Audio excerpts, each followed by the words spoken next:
What movie death scene is seared into your memory? That poor guy who gets his heart ripped out by thuggies and sent into lava in Temple of Doom always got me as a kid. Still pretty memorable.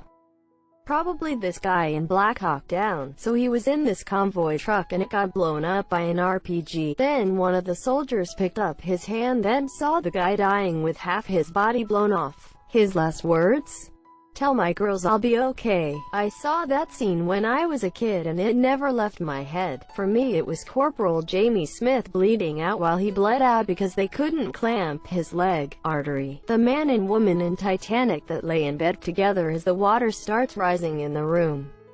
And the mother who reads to her children. The scene in Bone Tomahawk where they rip the guy in half. This beep scene, I hate it that it haunts me and interrupts my thoughts every once in. I'd be thinking about work, my kids planning stuff, wishbone scene, and my beep day is ruined. Asterisk Robocop asterisk Buddy gets covered with toxic waste and then gets hit by a car and explodes like a water balloon. Edit, syntax edit 2 asterisk Murphy's asterisk death was hard to watch for sure. But I could never get the vision of the windshield go out of my head. When they crush Piggy in Lord of the Flies, I was probably too young to watch. Also, the scientist who gets killed in the elevator in Damien, The Omen 2. I remember when I read The Lord of the Flies and I felt so bad for poor Simon. Eva Green's character drowning in Casino Royale. Having James Bond watching her as she about to drown horribly has always stuck with me. The Green Mile. The whole thing, even down to the beep mouse. That movie was the first that ever made me cry and broke through my depression. No film will ever overwrite that one. The Six-Fingered Man in The Princess Bride. I want my father back, you son of a asterisk. Bittersweet fact, Mandy Patinkin's father passed away from cancer a few years before they filmed the movie. He said in interviews that he knew he wanted to play Inigo Montoya when he saw the script because he felt like if he could kill the man that killed his father, then it would be like killing the cancer that killed his father. He says that he didn't care about if the movie became popular or anything. He just wanted to be that character killing that man so he could get his dad back in his imagination. When the shark kills Quint in Jaws. This is mine. Probably because I was 11 and watching it in a packed theater. The whole experience is still a vivid memory. That movie blew people away. In Silence of the Lambs, when Hannibal gets a hold of the guard in his cage cell and starts biting his face, 9-year-old me was not ready for that, and I was less ready to hear my mom start laughing hysterically at the scene. I guess she just found it absurd. And GT, 9-year-old me was not ready for that. Was 9-year-old you ready for Buffalo Bill to talk about getting fucked in the mirror? I'd beep me so hard. Hereditary, the car crash. The way he just goes home and goes straight to bed. Chilling. The way he just lays there with his eyes open all night.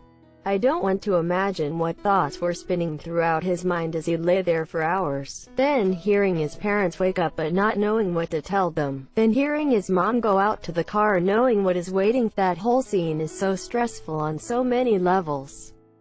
The shoe in Roger Rabbit's. How about the steamroller scene? That movie was packed to the brim with dramatic whimsy. Asterisk when I killed your brother.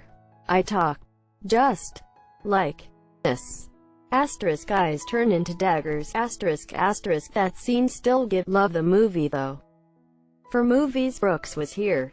For TV it's The Snake Pit in Vikings and The Kitchen Sink. Pork in Sons of Anarchy. Satine's death in Moulin Rouge. Right after she got back together with her love, they sing this awesome love song, and she dies as the curtain goes down. Ewan McGregor breaks my heart with that sobbing. Wait.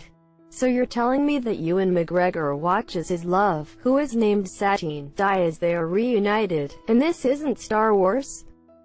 They named the Duchess Satine in Clone Wars because of Ewan's role in Moulin Rouge. The baby gorilla in the animated Tarzan. What the asterisk at that whole movie had a lot of death. Clayton's death at the end was really dark. Didn't notice the shadow of his hanging corpse as a kid. I was too focused on the machete. Also didn't notice that you can see Tarzan's parents' corpses. Long live the king. No. Artax. Don't you start. No question. The scene in Casino where Joe Pesci watches his brother to get beaten to death with aluminum baseball bats. The pinging sound haunts me to this day, and that was a true story, right down to the dirt in the respiratory tract from being buried alive. Jesus. I know the film was based on a true story, but I didn't know that about the scene. Makes it so much worse. Thanks for the nightmare fuel fun fact. Ha ha ha. Leo's death in The Departed. I was so unprepared. When Mark Wahlberg is waiting in the apartment wearing gloves and booties over his shoes, it's so satisfying. Thomas from My Girl. Oh my god, yes. He needs his glasses. He can't see without his glasses. Drew Barrymore hanging from a tree, with the camera zooming in to start scream. Her parents finding her body made it more heartbreaking too, especially hearing her mom scream out and collapse. Ghost ship. A cable sweeps through a dance floor so fast and sharp it sliced people in half. This will always be in my memory.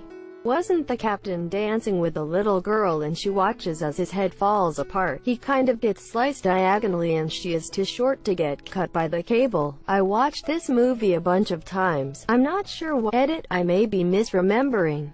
I do think one of them got the head slice, but now I'm questioning if it was the cap. 1917, when Lance Corporal Blake gets shot stabbed by the enemy he was trying to help out, and then his best friend has to watch him bleed out and later tell Blake's brother about his death. Awful.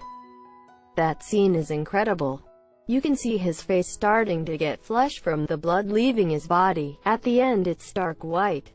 I just watched this movie like 2 weeks ago. Holy cow, what a ride. How do you even make an actor go pale like that? The one secretary lady from Jurassic World. All she wanted was to plan her wedding and not to drag around two snotty brats all day. I scrolled down too far to find this. It's so random, but this movie death stuck with me. The movie didn't make her character unlikable enough to have her killed in such a brutal way. Apparently this death stuck with more people than you'd think. Curb stomp from American History X. The sound of the teeth on the curb. I never understood what a curb stomp really was until that moment. It stuck my head too. John Coffey from The Green Mile. Don't put me in the dark. I's afraid of the dark. That and the Cajun guy whose head lights up in the chair. Ooh, he's cooking now. Wash. Serenity. Shepherd book. His last bit was just watching the people he cared for be miserable while he was in incredible pain. I don't care what you believe, just believe. Bridge to Terabithia. Thanks for killing me inside. When I was in high school, a friendly, charismatic classmate and his little brother were both killed in a car accident on their way to school. The whole town was in mourning, and it was my first time dealing with the death of someone my own age. Someone who I'd had classes with, the friendly class clown who everyone liked. I was not dealing with it well, and my mom wanted to help, so she decided that we'd rent a cute movie, something to take my mind off of it. I'd never read The Bridge to Terabithia, neither had she. We had no clue what it was about other than knowing it involved fun fantasy stuff. The ending of that movie sucker punched me so hard. We were in shock, and I remember crying so hard at the ending. It felt like I couldn't breathe. Looking back, the poor choice is darkly comedic in how could this week possibly get any worse kind of way, but at the time it was horrifying. Saving Private Ryan is one of my all-time favorite movies, but I can't watch the scene where Mellish gets stabbed. Mine is where Medic Wade gets shot and dies. Tell us how to fix you. It's brutal. Two scenes come to mind, Oberon's death in Got, and the one in Pan's Labyrinth where the bad guy bashes the poor kid's nose in with a bottle. Truly awful. Edit. There's something really disturbing about ending someone's life by literally shattering their face. Something apart from the obvious gore aspect of it's like destroying someone's whole identity, in a way not even a loved one could recognize them. I don't know the words to describe that fear. Those fictional instances made me feel Littlefoot's mom dying. Watching that as a kid was the first time that I realized that my parents could die, so that scene has especially stuck with me throughout the years. That is exactly when I realized that as well.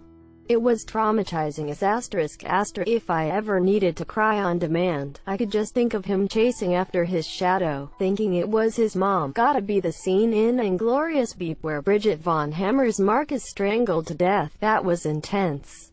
I feel like I remember the bear Jew scene a little more clearly than this one, but yeah, this is still super intense. Donnie. Not technically a death, but when Wally's memory banks